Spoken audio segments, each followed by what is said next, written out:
Army Amendment Bill 2023 be taken into consideration at once. It has been moved that the bill further to amend Pakistan Army Act 1952, the Pakistan Army Amendment Bill 2023 be taken into consideration at once. Those who are in favor of the motion may say aye.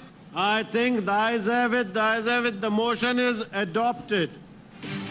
Saint نے army act 1952 میں ترمیم کا بل منظور کر لیا. وزیر دفاع خواجہ آصف اور وزیر قانون اعظم نذیر تارڑ نے ترمیمی بل پیش کیا. بل کے مطابق سرکاری حیثیت میں معلومات کے غیر مجاز انکشاف پر 5 سال قید کی سخت سزا دی جائے گی.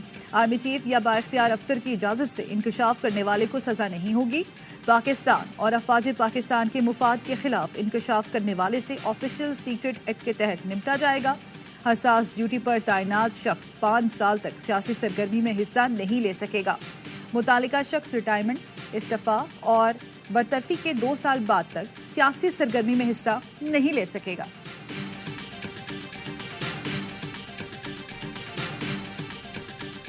تین یا 4 بل پاس ہوئے ہیں. پارلیمان کی تاریخ کا سیاہ دن ہے کیونکہ اس طریقے سے بلائنڈ لیجسلیشن، یعنی ہمیں اس بات کا بالکل علم نہیں ہے کہ کس بل میں کیا ہے، کس بل میں کتنی سیکشنز ہیں، اور اس بلائنڈ لیجسلیشن کے خلاف میں ٹوکن واک آؤٹ کرتا ہوں.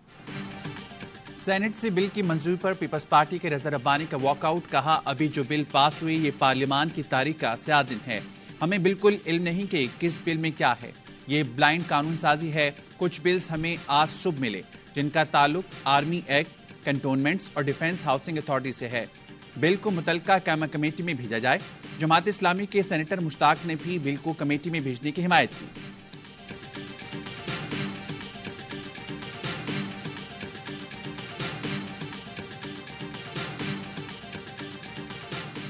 ان کے قائد نے ہماری قائد جو ہے مریم نواز کے متعلق جو اپنی تقریر میں کہا تھا، اس وقت ان کا ضمیر نہیں جاگا تھا. سلیکٹو جو ہے اپلیکیشن جو ہے وہ کا برداشت نہیں ہے. یہ اس کی معافی مانگے. میں معذرت کرتا ہوں، یہ اس کی معافی مانگے. وزیر دفاع خواجہ آصف کا خواتین سے متعلق اپنے بیان کا دفاع. کہا ان کے قائد نے اپنی تقریر میں جو مریم نواز کے بارے میں کہا پہلے اس پر معافی مانگے پھر میں معافی مانگتا ہوں. میں نے وضاحت دی ہے میرے ریمارکس جینڈر اسپیسیفک نہیں تھے. وزیر قانون اعظم نذیر تارڑ بولے جب وضاحت آ جاتی ہے تو پھر معافی کی بات نہیں ہوتی. جب آپ کے قائد مائک سنبھالتے ہیں تو چور ڈاکو سے نیچے بات نہیں کرتے. خواجہ آصف کے رویے پر پی ٹی آئی سینیٹرز کا واک آؤٹ.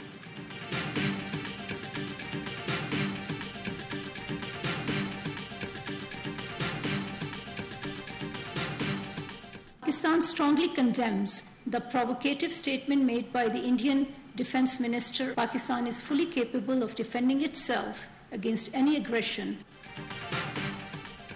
بھارتی وزیر دفاع کا ایل او سی سے متعلق بیان اشتعال انگیز اور قابل مذمت ہے. پاکستان علاقائی سلامتی کا دفاع کرنا جانتا ہے. پاکستان بھرپور صلاحیت سے جواب دے سکتا ہے. ترجمان دفتر خارجہ کا 2 ٹوک پیغام. کہا بھارت کا غیر ذمہ دارانہ رویہ خطے کے امن و سلامتی کے لیے خطرہ ہے. پاکستان ذمہ داری کا مظاہرہ کرے گا. خطے میں امن و استحکام کے لیے کوشش کرتا رہے گا. ڈنمارک میں قرآن پاک کی بے حرمتی کی شدید مذمت. عالمی برادری سے مؤثر کردار ادا کرنے کی اپیل.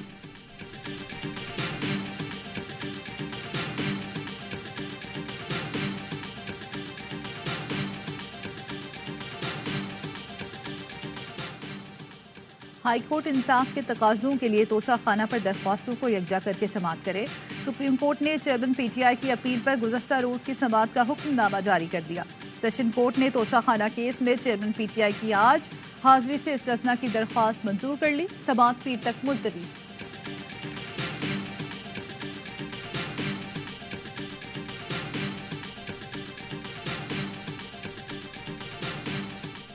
بلوچستان میں طوفانی بارشوں نے تباہی مچا دی. مختلف حادثات میں مزید 3 افراد جاں بحق.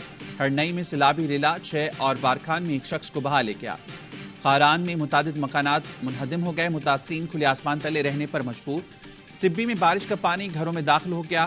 پنجرا پل پر پانی کے باعث قومی شاہراہ 2 دن سے بند ہے. سینکڑوں گاڑیاں پھنس گئیں. بلوچستان سے سیلابی ریلا سندھ میں داخل.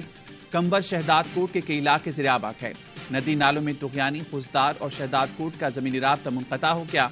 نادر آباد کے مقام پر پل بہہ جانے سے موٹر وے 4 روز سے بند ہے۔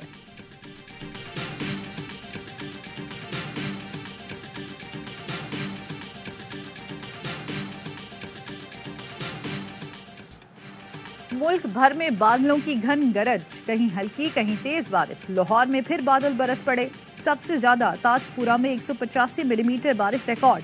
اسلام آباد، ساہیوال، گجرات اور رسکا میں موسلا دھار بارش سے نشیبی علاقے زیریاب۔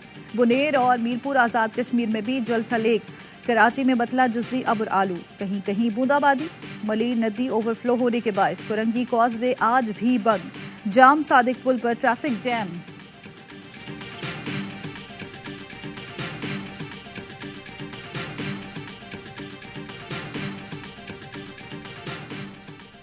چین کے بینک نے 2 سال کے لیے $2.4 ارب کا قرض رول اوور کر دیا۔